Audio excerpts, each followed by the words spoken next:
Hey, so today I'm going to talk about a game that I've already posted videos on. I posted some shiny videos, and I'm talking about Pokemon Scarlet and Violet. Now, the reason I'm now talking about it is because I wanted to fully complete both games. That's kind of what I want to do because since I started the channel, I haven't really had like new games. Like I've been playing the same games over and over. So I'm talking about games that I've played already and beaten. So kind of what I want to do is like if I get a new game and I beat the game, I will then talk about the game. And so I finally finished Violet.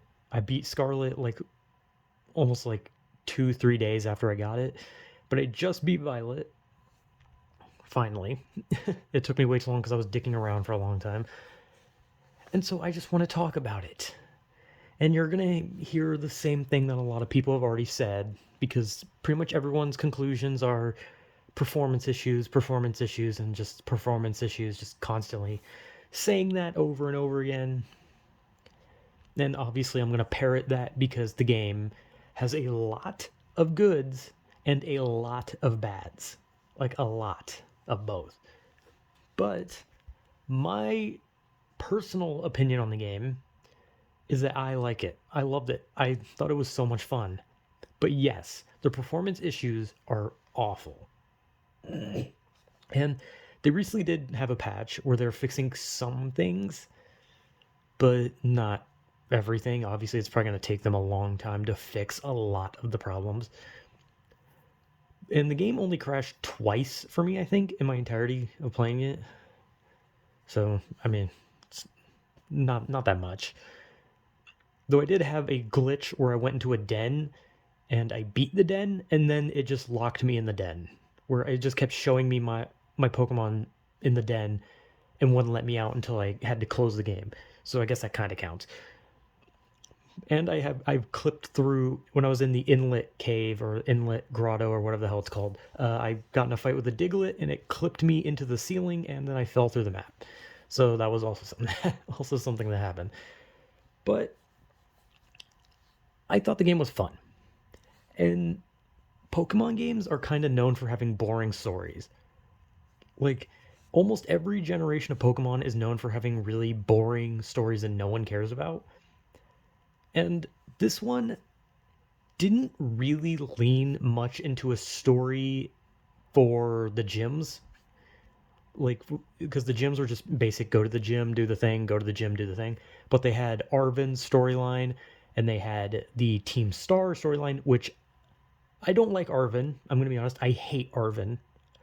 And I know it's like supposed to be emotional and sweet, and I'm glad that it ends with the Mabo Stiff, getting healthy. But I fucking hate Arven so goddamn much, and I could give less of a shit about his character. His character is just a tumor from start to finish. Anyway, and then this Team Star one, I personally really like the Team Star storyline a lot. Like I like the Team Star storyline. That one was so much fun, and I really enjoyed the story. Of course, with the gameplay of it and the story, all of it was fun. And I like the Team Star members. I like all the captains. I think they're all really good characters. And personally, I liked Aerie. I thought Aerie was my favorite one of the Team Star captains. I wonder why. Big, muscular woman. Why? Huh? I wonder. Anyway, but personally, I thought the Team Star one was really good. I thought it was a really fun storyline. And the twist of who was the leader of Team Star was obvious. Like literally, as soon as they were talking about the big boss of it, like I knew who it was immediately. Like I was just like, yeah, I know who it is. I don't like it's not like some big thing where I was like, who could it be? It could be anyone. It could be what if it's Nimona? Oh my god, it could be Clavel. It could be Miss Rayfort. What about Mr. Jack? No, it was obvious who it was. Like anyone, I think anyone could know who it was. It was obvious, but it was still fun, and I honestly think the story for Scarlet and Violet is one of the better and probably one of the best storylines for Pokemon. That's what I just think personally. I'm not saying it is because the original, like Gen 1, didn't really do much with the story. It was more just go out and be the best. And there was stuff going around, but your character never really acknowledged most of it. Your character just did things aimlessly, right? And then Gen 2 was kind of the same, but Gen 3 is when they started incorporating a bigger story, a bigger plot, and then Pokemon games started doing that, but all of them are so boring. The stories are considered to be always boring. Most people don't play Pokemon for the stories, but I thought Scarlet and Violet had a really good story.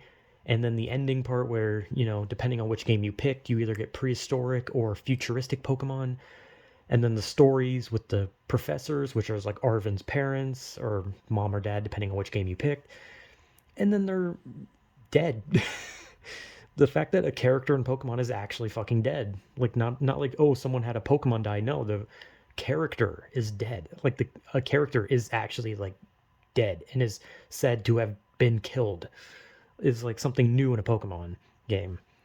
I mean, there's been people who've died in Pokemon games, but there's never been like a story where like a character's like, this person was killed by a rogue Pokemon, and. But whatever. I really like the story. I think it's good. The final boss with the professors or the AI professor. Sorry, spoiler. Whatever. Okay. Again, most people don't care about Pokemon stories, so saying spoiler to the story of Pokemon, most people are gonna be like, no one cares. But you fight the professors and they're dead, so you're fighting AI versions, and they have the Paradox Pokemon, which are really cool, and the battles are cool. And I personally just think Scarlet and Violet has a really, really good story. It has a lot of fun mechanics, like with the auto battle. And the game does a lot of like really fun things that most Pokemon games did not do, which the general consensus on the game is horrible performance, but one of the most fun Pokemon games in years, right? That's what most people are saying, is that it has one of the worst performances of all time, but is one of the most fun Pokemon games. And I would agree with that. Because it is probably the most fun I've had with Pokemon in years. And I have fun with all Pokemon games, but this is like the most fun I've had with a Pokemon game. But that performance is fucking awful. And of course, people complain about the graphics. They do with every Pokemon game. I think with Sword and Shield, when people complained about the graphics, they were being way too harsh. I think people were nitpicking when it came to Sword and Shield's graphics. Because sometimes when people complain about the graphics in Sword and Shield, it was nitpicking a tree, like a single tree in a random area. It was like, look at the textures on this tree, it's awful. And people nitpicked how ugly Sword and Shield was when it wasn't. Now the remake of Dawn and Pearl, Jesus Christ, Dawn's a character in Pearl and Diamond. If you want to say that one's ugly, you are right. It is. The graphics in that one are awful. And Scarlet and Violet, yes. And that's weird because there are some parts of the game where it looks really good. Like the characters look really good, cutscenes look good, certain areas look good. But then suddenly there will just be these areas that are ugly. There will be these moments that are ugly. There will be these places that are ugly. And I remember, especially with the Team Star members, whenever you get to like the front of their building, they have like not like the flags, but they have like these I guess it's still flags, but like towards the gate that you enter, there's like these little triangular, I don't know, I guess they're still flags. They're just taped to the fucking gate. Like the texture on those is awful. It's blurry, it's pixelated, and it's like you wouldn't even know that it was supposed to be like a Team Star member symbol because it's so fucked up. And there's a lot of spots like that. But there's so much that does look good and so much that looks awful, and I don't know why. It's almost like they got some graphics down and then they rushed the game. When they had to rush the game out, they just like, oh fuck, we can't get all of it looking good. I don't know. I don't know anything about the production. I don't know anything about what happened. I just know it was considered rushed out. And that's about it. But my overall review of the game is it is super fun. It's the story for once is actually interesting in a Pokemon game, and I know people are gonna disagree because everyone has their own idea what they find interesting. This was one of the first Pokemon stories that I personally enjoyed, and the Team Star one especially was good. I especially like the Team Star one, and I like the Team Star missions, and I like the characters. So, story wise, fun. Gameplay wise, fun. Performance wise, atrocious. Graphics wise, sometimes good, sometimes abysmal. I still don't know how. Because sometimes something looked amazing and sometimes it just looked like shit. I don't know how. But my overall review is that I personally loved it. And I loved both of them. And I played both of them. I had so much fun. But the performance is inexcusable. And some of the graphic parts are inexcusable. A lot of it, like I said, as much as I love Pokemon, I will never dick ride the company. I see what they did wrong. I'm not gonna. I can talk about how much I love it, but at the end of the day, I can say that they fucked up big time. And you want to know what's worse than performance of it? The fact that the end credits makes you listen to an unskippable Ed Sheeran song. That's worse. That is the worst part of it. You think the performance of the game is bad? No, no, no. Beat the game. Beat the whole game and then have to sit and listen to Ed Sheeran. Do it. And then you tell me if the I'm gonna stop. The performance is really bad. Okay, I'm just joking. Like if you like Ed Sheeran, that's fine. I don't like Ed Sheeran, and that song is awful. Like why can't you? Like I almost want to mute it. I wanted to mute it every time I beat it because I was just like, oh my god, I have to listen to Ed Sheeran. Like if you like it, it's fine. I'm just joking. The performance is way worse than that, but the song's pretty fucking bad. Anyway, Scarlet and Violet, for me personally, I thought it was fun. It was the most entertaining Pokemon game I've played in a long time. One of the most interesting stories in a Pokemon game I've seen in a long time. Performance is awful. Game graphics were awful, but I had fun and I love it.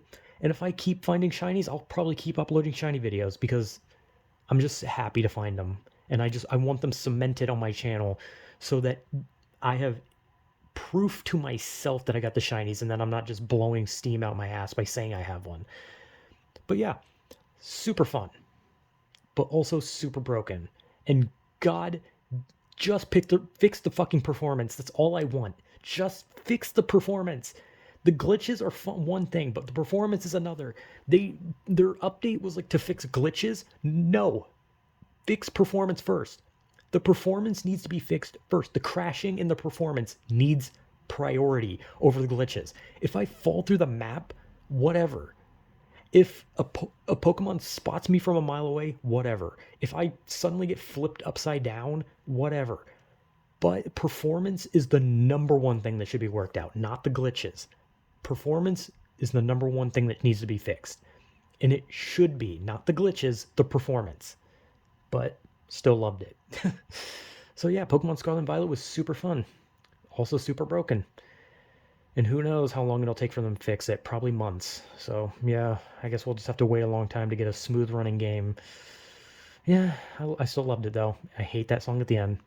Whatever.